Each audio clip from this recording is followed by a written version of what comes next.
मैं Vivek Kumar 6 semester control system का unit number 3 आप लोग के सामने लाने जा रहा हूँ, जिसका नाम है mathematical modelling of physical system. Mathematical modelling of physical system कहने का मीन्स हुआ कि फिजिकल सिस्टम यानी जितना भी फिजिकल सिस्टम है वो या तो इलेक्ट्रिकल होता है या तो मैकेनिकल होता है, या ये भी हो सकता है कि इलेक्ट्रिकल और मैकेनिकल का कॉम्बिनेशन भी होता है। लेकिन अधिकतर ज़्यादातर फिजिकल सिस्टम जो होते हैं वो इलेक्ट्रिकल और मैकेनिकल के कंपोजिशन होते हैं, यानी कि कॉम्बिनेशन रूप होते हैं। मैथमेटिकल मॉडलिंग, अब बात आती है मैथमेटिकल मॉडलिंग के बारे में। तो मैथमेटिकल मॉडलिंग कहते किसको है? फिजिकल सिस्टम पता है सभी को, इसका पढ़ना है मैथमेटिकल मॉडलिंग। मैथमेटिकल मॉडलिंग कहने का मीन्स हुआ कि फिजिकल सिस्टम जो इलेक्ट्रिकल कंपोनेंट है या मैकेनिकल कंपोनेंट है उसके डायनेमिक बिहेवियर को मैथमेटिकल इक्वेशन के द्वारा दर्शाने या डिस्क्राइब करना क्या कहलाता है? Mathematical modelling. जो इक्विपमेंट लगे हुए हैं, कंपोनेंट लगे हुए हैं कंट्रोल सिस्टम में, इलेक्ट्रिकल हो या मैकेनिकल हो या दोनों का कॉम्बिनेशन हो, उसी को मैथमेटिकल इक्वेशन के रूप में रिप्रेजेंट करना क्या कहलाता है? Mathematical modelling. अब हमें पता है कि मैथमेटिकल मॉडलिंग किस नियम के आधार पर किया जाता है, या तो ये डायरेक्टली रूप से या इनडायरेक्टली रूप से न्यूटन्स लॉ ऑफ मोशन।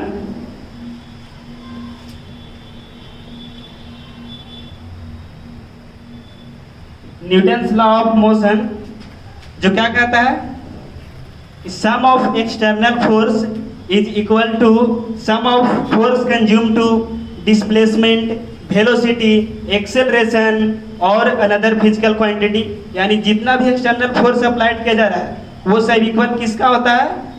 जो फोर्स कंज्यूम हो गया डिस्प्लेसमेंट प्रोड्यूस करने में, जो फोर्स कंज्यूम हो गया एक्सेलरेशन प्रोड्यूस करने में, जो फोर्स कंज्यूम हो गया है वेलोसिटी प्रोड्यूस करने में, इसके क्या होता है? इक्वल होता है। जो भी जितना भी फोर्स एक्सटर्नली अप्लाइड किया गया है वो इक्वल होता है किसका? जो फोर्स कंज्यूम हुआ है या जो भी चीज़ में हो, या डिस्प्लेसमेंट प्रोड्यूस करने में, या वेलोसिटी प्रोड्यूस करने में, या एक्सेलरेशन प्रोड्यूस करने में, ये दोनों क्या होते हैं? आपस में इक्वल होते हैं न्यूटन्स लॉ ऑफ मोशन के अकॉर्डिंग। इसी न्यूटन्स लॉ ऑफ मोशन के अकॉर्डिंग क्या किया जाता है? Mathematical modelling of physical system. Directly या इनडायरेक्टली रूप से, या तो डायरेक्टली इसी नियम पे, लेकिन इनडायरेक्टली कहने का मतलब इसे मतलब डायरेक्टली डिपेंड नहीं है, लेकिन इनडायरेक्टली इसी पे डिपेंड होता है कहीं ना कहीं न्यूटन्स लॉ ऑफ मोशन पे।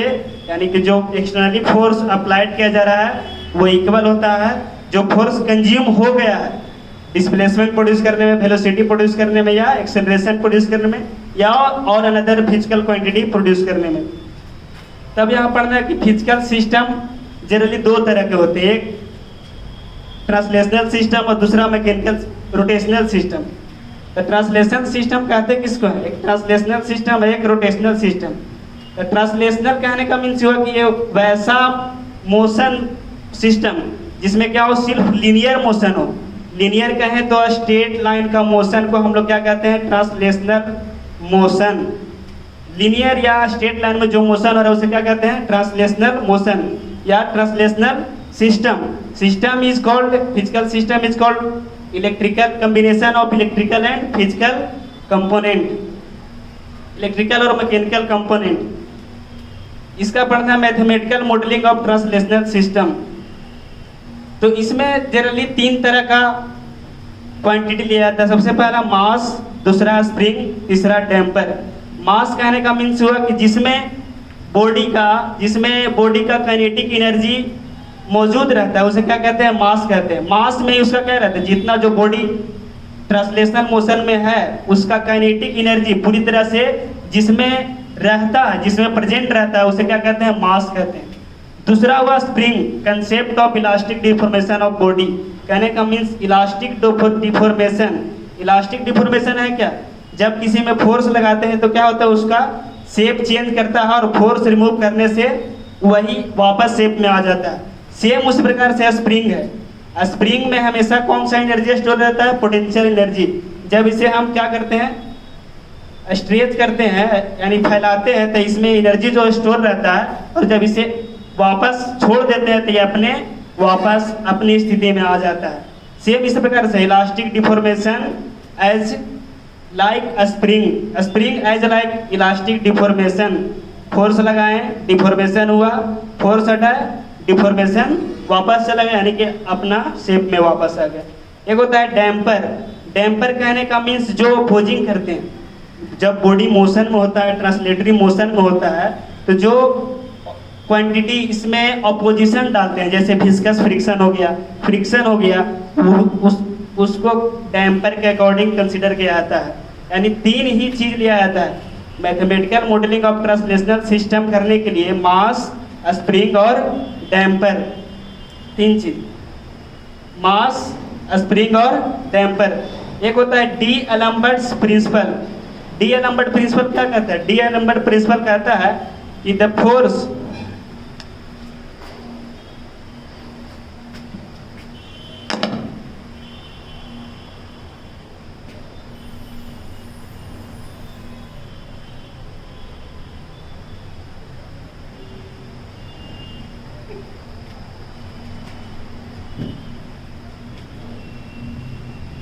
डी एलम्बर्ट प्रिंसिपल के according summation of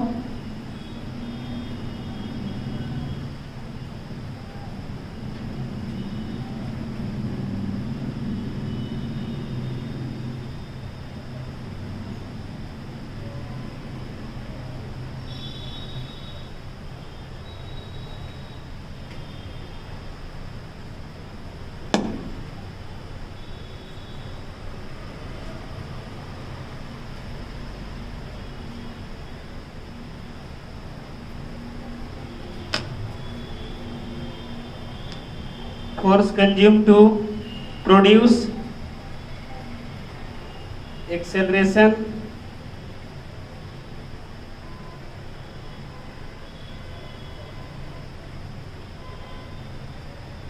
displacement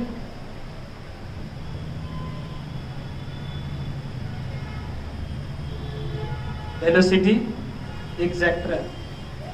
Summation of externally applied force and force consumed to produce acceleration, displacement and velocity and etc. is equal to 0. ये कहता है D Alembert principle, summation of externally applied force and force consume to produce acceleration, displacement, velocity and etcetera is equal to 0। यानी जो force applied किया जा रहा है वो इस पे, और जितना कंज्यूम हो रहा है इसमें मोशन प्रोड्यूस करने में, मोशन प्रोड्यूस करने का मतलब कि एक्सेलरेशन प्रोड्यूस करने, डिस्प्लेसमेंट और वेलोसिटी प्रोड्यूस करने में जो फोर्स कंज्यूम हो रहा है, दोनों का समेशन 0 होता है। इसके बाद देखते हैं हम रोटेशनल सिस्टम। पहला हम देखें यहाँ पे ट्रांसलेशनल सिस्टम, दूसरा देख रहे हैं रोटेशनल सिस्टम। कहने का मीन्स ट्रांसलेशनल कहने का मीन्स क्या हुआ कि सिर्फ स्ट्रेट लाइन में मोशन करेगा, स्ट्रेट लाइन यानी अपने स्ट्रेट लाइन पे मोशन कर रहा है, उसको कहते हैं ट्रांसलेटरी मोशन या ट्रांसलेशनल सिस्टम। दूसरा होता है रोटेशनल सिस्टम। कहने का मीन्स वैसा ऑब्जेक्ट जो क्या कर रहा है, अपने एक्सिस पे अराउंड मूवमेंट कर रहा है, अपने एक्सिस पे अराउंड मूवमेंट कर रहा है, तब उसको कहते हैं रोटेशनल सिस्टम, रोटेशनल मूवमेंट कहते हैं, और उस सिस्टम को कहते हैं रोटेशनल सिस्टम। इसका भी पढ़ना है mathematical modelling of rotational system. इसमें जनरली ये चीज कंसीडर किया जाता है, इनर्शिया, डैम्पर, डैम्पिंग टॉर्क और स्प्रिंग टोरिजिनल टॉर्क, ये चार चीज कंसीडर करके इसका मैथमेटिकल मॉडलिंग तैयार किया जाता है। मैथमेटिकल मॉडलिंग कहने का मीन्स इसमें जो जितना भी चीज लगा हुआ, जितना भी ये क्वांटिटी लगा हुआ, inertia, damper, damping torque, spring और एक्सटर्नली फोर्स, उसको एक मैथमेटिकल इक्वेशन के द्वारा या कहें तो डिफरेंशियल इक्वेशन के द्वारा, mathematical equation generally differential equation के द्वारा ही दर्शाया जाता है mathematical modelling of physical system. तो उसमें जो इंडिकेट किया जाता है किसका, इनर्शिया, डैम्पर और डैम्पिंग टॉर्क और स्प्रिंग यानी टोरिजिनल टॉर्क के द्वारा mathematical modelling of rotational system represent, mathematical modelling of rotational system. Mechanical system में हम दो चीज़ देख रहे थे, एक रोटेशनल सिस्टम, एक ट्रांसलेशनल सिस्टम, दूसरा रोटेशनल सिस्टम। इसके पहले हम लोग देखेंगे mathematical modelling of translational system. अब सेकेंड हमको यहाँ पे देखना है mathematical modelling of rotational system. इसमें जनरली क्या क्या कंसीडर करते हैं, इनर्शिया करते हैं, स्प्रिंग करते हैं, और क्या करते हैं, स्प्रिंग करते हैं, इनर्शिया करते हैं, और यहाँ पे डैम्पर करते हैं। और एक और था क्या, डैम्पिंग टॉर्क, जो क्या होता है डैम्पर में जो डैम्पर को प्रोड्यूस करने में जो टॉर्क कंज्यूम होता है उसे कहते हैं डैम्पिंग टॉर्क। सबसे पहले हम यहाँ देखते हैं इनर्शिया। इनर्शिया एलिमेंट यानी रोटेशनल मोशन करते हुए जिसमें बॉडी का काइनेटिक एनर्जी स्टोर रहता है उसे इनर्शिया एलिमेंट के रूप में कंसीडर किया जाता है। इसमें जो टॉर्क होता है वो किसके बराबर होता है, जे इंटू अल्फा। कहने का मतलब moment of inertia into alpha, कहने का मतलब एंगुलर एक्सेलरेशन। इसके प्रोडक्ट के बराबर होता है टॉर्क, यानी जो टॉर्क जो कंज्यूम हो रहा है इनर्शिया जनरेट करने में या इनर्शिया प्रोड्यूस करने में कितना हो रहा है, जे इंटू अल्फा। अल्फा कहने का मतलब एंगुलर एक्सेलरेशन, और जे यहाँ पे क्या है, मोमेंट ऑफ इनर्शिया। अब बताइए अल्फा बराबर क्या होता है, अल्फा बराबर हम क्या लिख सकते हैं एंगुलर वेलोसिटी के टर्म में,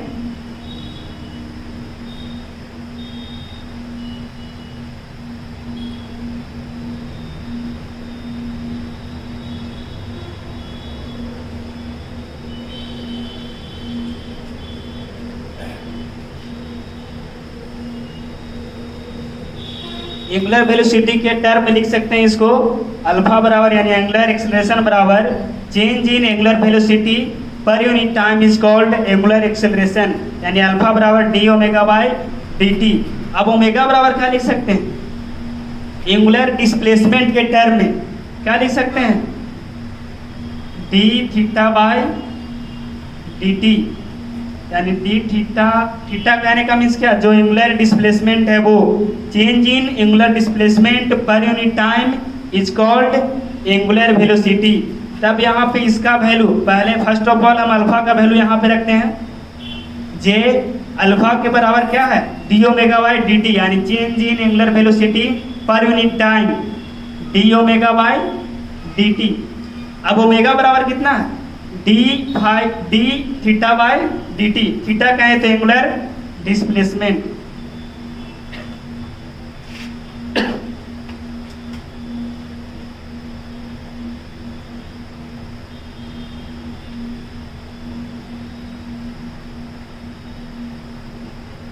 अब क्या था यहाँ पे सिंगल ऑर्डर का डिफरेंशिएशन था, अब इसके आने से क्या हो गया, डबल ऑर्डर का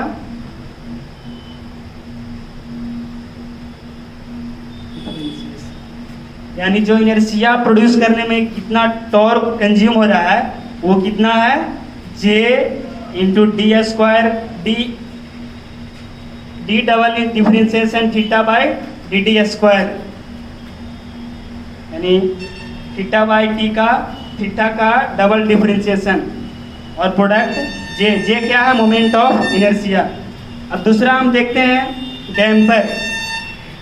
डैम्पर में क्या है, यहाँ पे डैम्पर को इस तरह से रिप्रेजेंट करते हैं, यहाँ पे टॉर्क है, यहाँ पे थीटा 1 डिस्प्लेसमेंट 1, यहाँ पे ओमेगा 1 एंगुलर वेलोसिटी फर्स्ट, और इधर है एंगुलर डिस्प्लेसमेंट सेकेंड और एंगुलर वेलोसिटी सेकेंड। तब यहाँ पे हम थीटा सिर्फ करेंगे तो कितना होगा, थीटा 1 माइनस थीटा 2, यानी जितना एंगुलर डिस्प्लेसमेंट हो रहा है फर्स्ट और सेकेंड दोनों का डिफरेंट करेंगे, माइनस करेंगे, तब क्या आएगा हमारा इक्विवेलेंट एंगुलर डिस्प्लेसमेंट। यहाँ पे टॉर्क जो कंज्यूम हो रहा है वो कितना हो रहा है, D into omega 1 minus omega 2। Omega 1 यहाँ पे ओमेगा डायरेक्टली करेंगे तो क्या होगा, ओमेगा 1 माइनस ओमेगा 2, यानी इक्विवेलेंट एंगुलर वेलोसिटी करेंगे तो angular velocity 1 minus angular velocity 2, दोनों के अंतर क्या होगा, डिफरेंट क्या होगा, इक्विवेलेंट एंगुलर वेलोसिटी। यहाँ पे टी बराबर क्या है, B into omega 1 minus omega 2, या क्या कर सकते हैं इसको, सिर्फ हम इसको लिख सकते हैं D omega 1 minus omega T को ओमेगा। अब बताइए यहाँ से ओमेगा 1 बराबर हम सिर्फ लिखना चाहें, क्या होगा? ओमेगा 1 बराबर यहाँ 1 आएगा तो थीटा 1, और ओमेगा 2 अगर आएगा तो कितना हो जाएगा? D theta 2 by D T. यहाँ पे क्या होगा? इसके टर्म में हम इंडिकेट करना चाहें तब क्या होगा? D theta 1 minus D T minus D theta 2 by D T.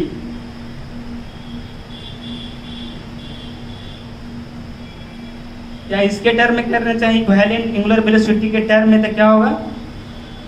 D theta by D T. ये हो गया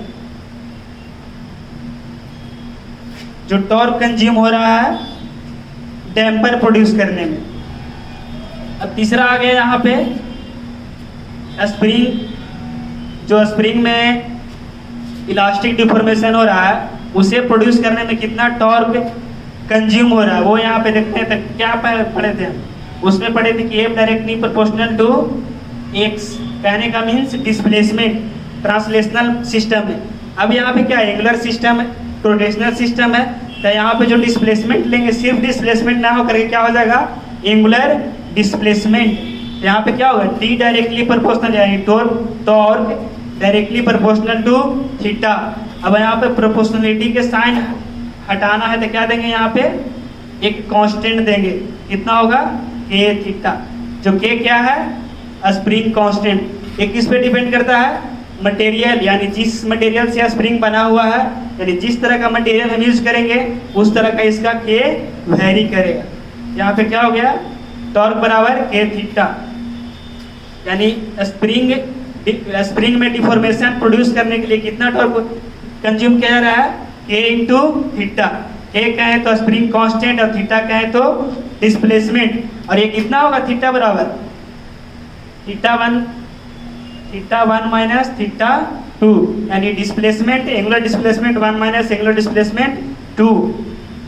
दोनों का अंतर करेंगे, डिफरेंट करेंगे तो जो आएगा वही क्या होगा? इक्विवेलेंट एंगुलर डिस्प्लेसमेंट, वही यहाँ पे।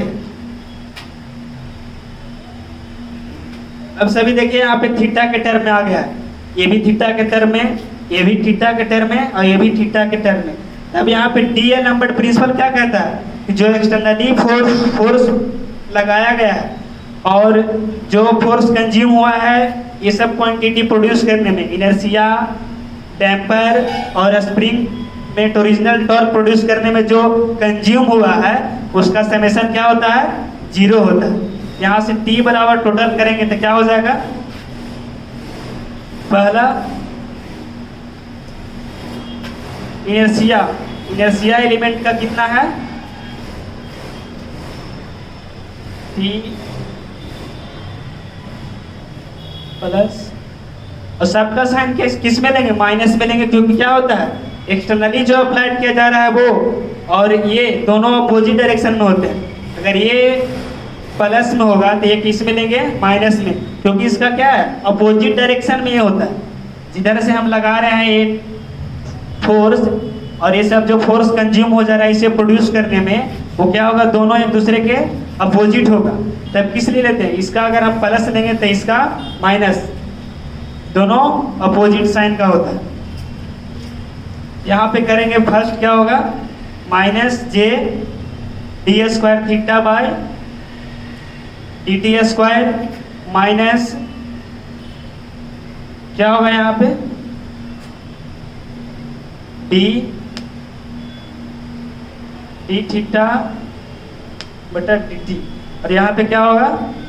माइनस के थीटा बराबर 0। ये किसके अकॉर्डिंग होता है? डी एलम्बर्ट प्रिंसिपल, यानी ये जो स्टेटमेंट लिखा हुआ है ये किसके अकॉर्डिंग है? डी एलम्बर्ट प्रिंसिपल के अकॉर्डिंग। अब यहाँ से minus minus minus minus common लेंगे तो यहाँ पे minus J D square theta by D T square plus D D theta by D T plus के थीटा। यहाँ से टॉर्क बराबर करेंगे तो क्या होगा? ये माइनस है, माइनस उधर जाएगा तो क्या हो जाएगा plus J D square theta by D T square plus B D theta by D T plus A theta. सभी यहाँ पे मालूम है ये टी क्या है, जितना टॉर्क हम लगा रहे हैं उसमें, जितना रोटेशनल मोशन में टॉर्क प्रोड्यूस कर रहे हैं वो हो गया यहाँ पे टी। और जे क्या है, मोमेंट ऑफ इनर्शिया। थीटा क्या है, डिस्प्लेसमेंट। डिस्प्लेसमेंट नहीं कहें, यहाँ पे रोटेशनल सिस्टम है इसलिए क्या होगा ये एंगुलर डिस्प्लेसमेंट। टी क्या है, टाइम। यहाँ पे थीटा एंगुलर डिस्प्लेसमेंट, यहाँ पे भी थीटा एंगुलर डिस्प्लेसमेंट। बी हो गया डैम्पिंग कांस्टेंट और के हो गया स्प्रिंग कांस्टेंट। इसके टर्म में क्या हो गया, ये हो गया हमारा mathematical modelling of rotational system या रोटेशनल मैकेनिकल सिस्टम। पहला हम देख चुके थे क्या, mathematical modelling of translational system. अब यहाँ पे दूसरा क्या आ गया, mathematical modelling of rotational system. अब ये देखिए तो पूरा का पूरा टर्म मैथमेटिक्स के टर्म में है, यही इसी को ना हम कहते हैं मैथमेटिकल मॉडलिंग, यानी फिजिकल सिस्टम को मैथमेटिकल इक्वेशन के टर्म में रिप्रेजेंट करना ही कहलाता है मैथमेटिकल मॉडलिंग। अब यहाँ पे हमारा टोटल का टोटल जो टर्म है किसका है, मैथमेटिक्स के टर्म में है। यही क्या हो गया हमारा मैथमेटिकल मॉडलिंग, वो भी किसका, रोटेशनल सिस्टम का। इसके पहले हम देख चुके हैं ट्रांसलेशनल सिस्टम का। अभी तक हम लोग क्या पढ़े, mathematical modelling of physical system में पढ़ रहे थे। पहला पढ़े मैकेनिकल सिस्टम का। मैकेनिकल सिस्टम जनरली दो तरह का होता है, रोटेशनल और ट्रांसलेशनल। दोनों का हम मैथमेटिकल मॉडलिंग देख चुके हैं। अब दूसरा देखना है इलेक्ट्रिकल सिस्टम का। हम पहले भी पढ़ चुके, पहले ही बता चुके हैं क्या कि जो फिजिकल सिस्टम होता है इसमें कंट्रोल सिस्टम में वो या तो इलेक्ट्रिकल होता है या मैकेनिकल होता है या दोनों का कॉम्बिनेशन होता है। तो यहाँ पे पढ़ना है मैथमेटिकल मॉडलिंग, इसलिए हम क्या पढ़ेंगे, दोनों का पढ़ेंगे, मैकेनिकल का भी और इलेक्ट्रिकल का भी। तो मैकेनिकल का हम फर्स्ट ऑफ ऑल देख चुके हैं और इसके बाद हम देखने जा रहे हैं mathematical modelling of electrical system. Electrical system में जनरली तीन ही क्वांटिटी लिया जाता है, पहला रेजिस्टर, इंडक्टर और कैपेसिटर। ये तीन ही क्वांटिटी जो आप लोग को मालूम होगा पहले, रेसिस्टर, इंडक्टर और कैपेसिटर। रेसिस्टर कहने का मतलब जो रेसिस्टेंस यानी अपोजिशन करता है, करंट के डायरेक्शन में जो अपोजिशन प्रोड्यूस करता है उसे कहते हैं रेसिस्टर। इंडक्टर क्या करता है, कॉइल का फॉर्म में होता है, वो चेंज इन करंट को अपोज करता है। और कैपेसिटर क्या करता है, चेंज इन वोल्टेज को अपोज करता है। तीनों का पढ़ना है यहाँ पे। तो पहला हम देखते हैं रेजिस्टर, दूसरा इंडक्टर और तीसरा कैपेसिटर।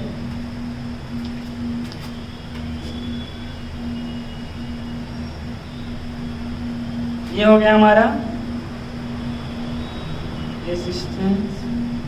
रेजिस्टर और ये हो गया इंडक्टर।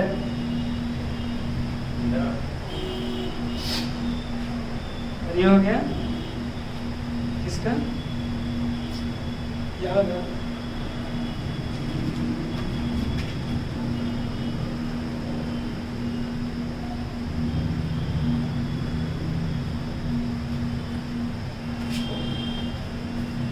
यहाँ पे देखिए रेजिस्टर। रेजिस्टर का साइन किस प्रकार से होता है, ये जिगजैग इस तरह से। यहाँ पे क्या है, टर्मिनल पे वोल्टेज अप्लाई किया जा रहा है, करंट आई फ्लो हो रहा है, किससे होकर के, आर से होकर के। तब यहाँ पे आई बराबर क्या होता है, ई बटा आर, ई बाय आर, या ई बराबर कहें तो क्या होता है, आई इंटू आर। यानी जितना करंट फ्लो हो रहा है और जितना रेसिस्टेंस का वैल्यू है, दोनों का प्रोडक्ट किसके बराबर होता है, ई के बराबर, यानी जो एक्सटर्नल अप्लाई किया जा रहा है वोल्टेज उसके बराबर होता है।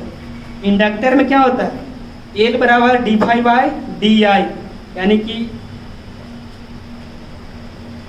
पर यूनिट करंट में जितना फ्लक्स कट हो रहा है उतना किसके बराबर होगा, इंडक्टर के बराबर। यानी इंडक्टर बराबर क्या होता है, D phi by D I. और ई बराबर क्या होता है, यहाँ पे जो ई अप्लाई किया जा रहा है वो क्या होता है, L D I by D T. I कहने का मतलब जो करंट फ्लो हो रहा है वो, और डी टी कहने का मतलब टाइम। आई बराबर क्या होता है, ये तो ई बराबर हो गया किसके केस में, इंडक्टर के केस में। आई बराबर क्या होता है 1/L integration E by E का इंटीग्रेशन टी के टर्म में। अब कैपेसिटर में क्या होता है, यहाँ पे देखिए कैपेसिटर का साइन है, इस तरह का साइन है। ई यहाँ पे यानी वोल्टेज टर्मिनल पे लगाया जा रहा है, जोड़ा जा रहा है, दिया जा रहा है वोल्टेज। यहाँ पे आई करंट फ्लो हो रहा है। सी बराबर क्या होता है Q by E. Q by कहने का मतलब Q मतलब चार्ज और ई बराबर वोल्टेज, और इसी है यहाँ पे कैपेसिटर, कैपेसिटेंस कह सकते हैं। Q बराबर क्या होगा, क्या होगा, ये जो ई है यहाँ पे डिवाइड में यानी बाई में, यहाँ पे क्या होगा मल्टीप्लाई में। Q बराबर सी। आई बराबर क्या होगा dq बाई dt, यानी जितना चार्ज पर यूनिट टाइम में जितना चार्ज फ्लो हो रहा है वो किसके बराबर होगा, आई के बराबर होगा। Q बराबर क्या होगा, इंटीग्रेशन किसका, आई का किसके टर्म में, t के टर्म में यानी टाइम के टर्म में। और E बराबर क्या होगा यहाँ से 1/c इंटीग्रेशन आई का किसके टर्म में, dt के टर्म में।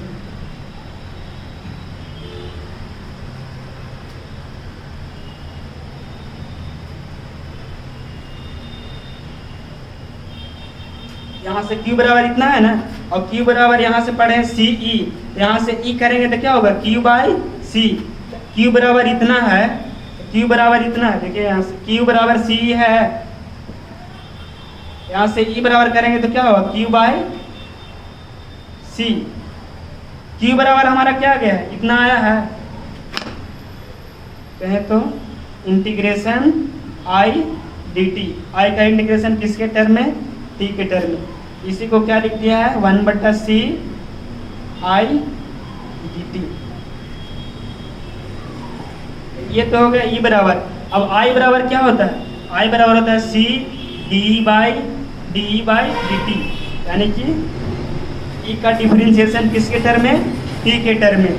अब सब मालूम चल गया, यहाँ से ई भी चला गया मालूम और आई भी चला गया मालूम, तीनों के केस में, रेजिस्टेंस के केस में, इंडक्टर के केस में और कैपेसिटर के केस में, तीनों में हमारा मालूम चला गया आई और ई।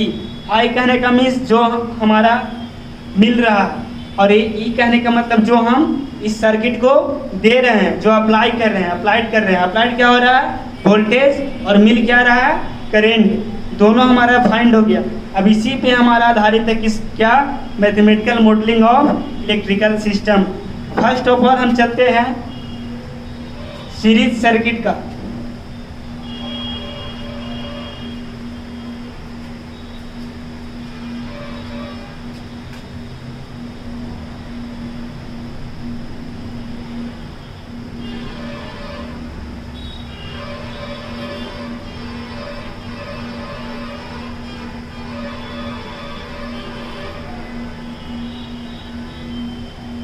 यहाँ पे ई अप्लाई किया जा रहा है और ई के साथ एक सर्किट में कनेक्टेड है आर, एल और सी। तीनों का तीनों जो क्वांटिटी है किस में कनेक्टेड है, सीरीज ऑर्डर में कनेक्टेड है। आर भी, एल भी और सी तीनों किस में, सीरीज कनेक्शन में कनेक्टेड है। और यहाँ पे आई टी करेंट फ्लो कर रहा है, आई टी करेंट फ्लो हो रहा है। तब क्या हो गया, सीरीज सर्किट है तो सब में करंट क्या होगा, इक्वल होगा। अलग अलग क्या होगा, सिर्फ वोल्टेज, इसका वोल्टेज अलग होगा, इसका वोल्टेज अलग होगा और इसका वोल्टेज अलग होगा। इसके टर्मिनल के अक्रॉस वोल्टेज, इसके टर्मिनल के अक्रॉस वोल्टेज और इसके टर्मिनल के क्रॉस वोल्टेज, तीनों का तीनों क्या होगा, अलग होगा। और वो भी किसके बराबर होगा, यहाँ से हम पढ़े हैं ना,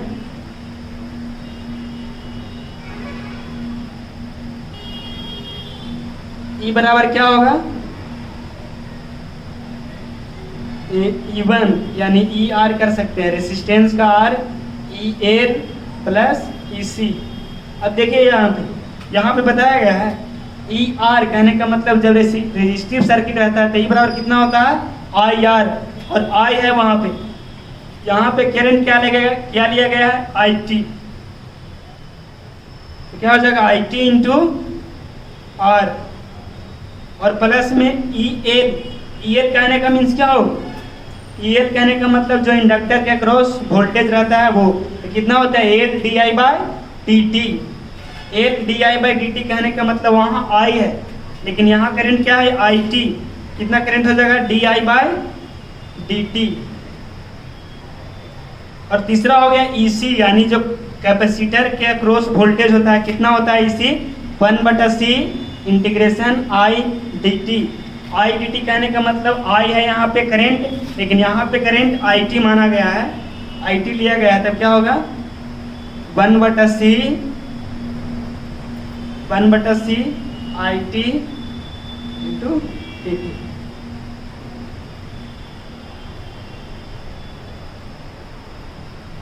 यहाँ पे क्या हो गया ई टी, यानी जो एक्सटर्नली अप्लाइड किया जा रहा है वो, और इंटरनली क्या हो रहा है, किस में कंज्यूम हो रहा है, आर में कंज्यूम हो रहा है, एल में कंज्यूम हो रहा है और सी में कंज्यूम हो रहा है। दोनों क्या होगा आपस में इक्वल होगा, I T into R. I T क्या है करेंट, जो करेंट फ्लो हो रहा है वो, आर है रेसिस्टेंस, एल क्या है inductance, D I by D I T. I T क्या है यहाँ पे जो करेंट फ्लो हो रहा है वो, यहाँ पे टी है टाइम, और 1/c यानी कि सी क्या है यहाँ पे कैपेसिटेंस, यानी जितना कैपेसिटर का वैल्यू है वो, और यहाँ पे आई टी यानी जो करंट फ्लो हो रहा है वो, और किसके टर्म में टी के टर्म में। यहाँ पे हो गया किसका सीरीज सर्किट का, यानी सीरीज सर्किट में सीरीज ऑर्डर में अगर कनेक्टेड है रेजिस्टर, इंडक्टर और कैपेसिटर, तब उसका मैथमेटिकल मॉडलिंग किस प्रकार का होगा, इस प्रकार का होगा, यानी ई टी बराबर I T R plus L D I by D I T बटा डी टी, और 1/c integration I T D T.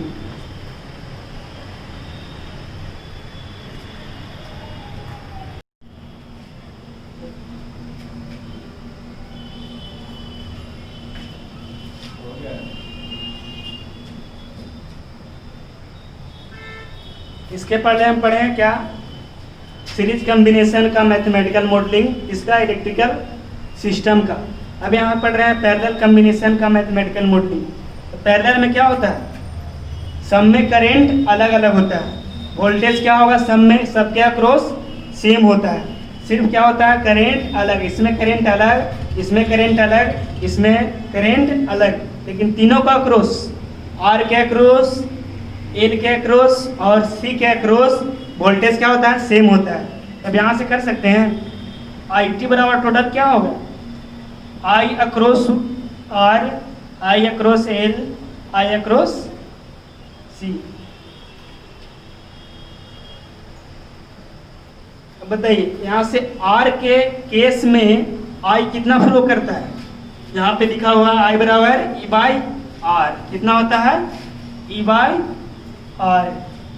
Inductor के केस में कितना आई फ्लो होता है, आई बराबर लिखा हुआ है यहाँ पे 1/l E D T, 1/l E D T. अब कैपेसिटर केस में कितना आई फ्लो होता है, आई बराबर C D by D T.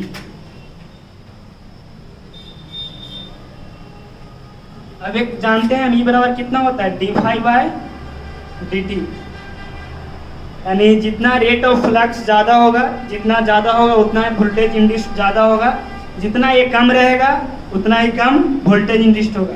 यानी ई बराबर क्या होता है E equal to D phi by D two, यानी rate of change in flux per unit time is equal to E, कहने का मतलब वोल्टेज।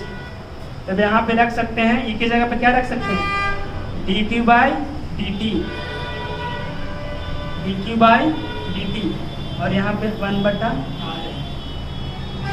यहाँ पे क्या होगा 1/l इंटीग्रेशन ई की जगह पे कितना रखना है हमको D Q by D T, और यहाँ पे क्या है plus C D E by D T. E बराबर कितना रखना है हमको D phi by D T, D phi by D T. अब यहाँ पे क्या होगा 1/r D phi by D T plus 1/l। अब यहाँ पे देखिए इंटीग्रेशन और डिफरेंशिएशन साथ में है तो क्या होगा दोनों कैंसल, बच क्या जाएगा हमारा सिर्फ फाई, और यहाँ क्या होगा सी डबल है तो क्या हो जाएगा dt²। ये किसके बराबर हो गया? IT के बराबर। यानी टोटल करेंट कितना होगा? Current across resistance, current across inductance plus current across capacitance, तीनों का इक्वल होगा। जो यहाँ पे करेंट है, यहाँ पे जब वोल्टेज हम दोनों टर्मिनल पे लगाए हैं तो जितना करंट फ्लो होना स्टार्ट हुआ है और इसमें जितना करंट फ्लो हो रहा है, इसमें जितना करंट फ्लो हो रहा है, तीनों का अगर समेशन करेंगे तो इक्वल किसके होगा? जो यहाँ पे करंट फ्लो हो रहा है। कह सकते हैं यहाँ पे जो करंट फ्लो होना स्टार्ट हुआ है वो किसके इक्वल होगा? Current across R plus current across L plus current across C. अब तीनों यहाँ पे किए तो क्या आ गया हमारा? IT बराबर 1/r d∅dt plus 1/l phi plus c d² phi by dt²। इसी को हम ऑर्डर में हम रखेंगे तो क्या हो जाएगा? c d² phi by dt plus 1/r d phi by dt plus 1/l phi. ये हो गया हमारा क्या? पैरेलल कॉम्बिनेशन का मैथमेटिकल मॉडलिंग।